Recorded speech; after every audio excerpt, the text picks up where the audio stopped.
Абай Құнанбайұлы қара сөздер. Бірінші сөз. Бұл жасқа келгенше жақсы өткіздік пе, жаман өткіздік пе, әйтеуір бірталай өмірімізді өткіздік. Алыстық, жұлыстық, айтыстық, тартыстық, әурешілікті көре-көре келдік. Енді жер орташы жасқа келдік, қажыдық, жалықтық. Қылып жүрген ісіміздің бәрінің баянсызын, байлаусызын көрдік. Бәрі қоршылық екенін білдік. Ал енді қалған өмірімізді қайтып не қылып өткіземіз, соны таба алмай өзім де қайранмын. Ел бағу жоқ, елге бағым жоқ. Бағусыз дертке ұшырайын деген кісі бақпаса, не албыртқан көңілі басылмаған жастар бағамын демесе, бізді Құдай сақтасын. Мал бағу жоқ, баға алмаймын. Балалар өздеріне керегінше өздері бағар.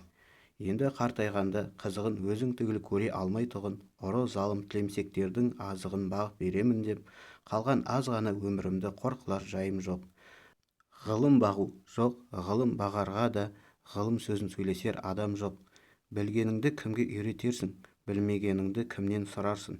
Елсіз күнсіз де кезде мені жайып салып, қолына кезін алып отырғанның не пайдасы бар?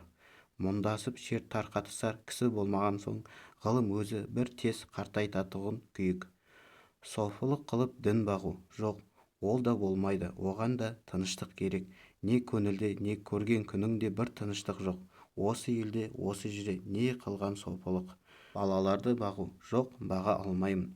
Бағар едім, қалайша бағудың мәнісін де білмеймін. Не болсын деп бағам, қай елге қосайын, қай харекетке қосайын. Балаларымның өзіне ілгері өмірінің, білімінің пайдасын тыныштықпен көрерлік орын тапқаным жоқ. Қайда бар, не қыл дерімді біле алмай отырмын. Не бол деп бағам, оны да ермек қыла алмадым.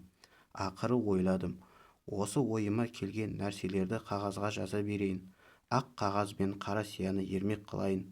Кімде-кім ішінен керекті сөз тапса жазып алсын, я оқысын, керегі жоқ десе, өз сөзім өзімдікі дедім де, ақыры осыған байладым. Енді мұнан басқа ешбір жұмысым жоқ. Екінші сөз. Мен бала күнімде естуші едім. Біздің қазақ сартты көрсе күлуші еді. Енеңді ұрайын, кең қолтық, шөлдіреген тәжік, арқадан үй төбесіне саламын деп қамыс артқан, бұтадан қорыққан, көз көргенде әке үкі десіп, шығып кетсе қызым бұқтасқан, сарт-сұрт деген осы деп. Ноғайды көрсе, оны да боқтап күлуші еді. Түйеден қорыққан ноғай атқа мінсе, шаршап жаяу жүрсе демін алады. Ноғай дегенше ноқай десеңізші. Түкке ыңғайы келмей тұғын солдат ноғай, қашқын ноғай, башалшік ноғай деп. Орысқа да күлуші еді. Ауылды көрсе шапқан, жаман сасыр бас орыс деп. Орыс ойына келгенін қылады деген. Не айтса соған нанады. Ұзын құлақты тауып бер депті деп.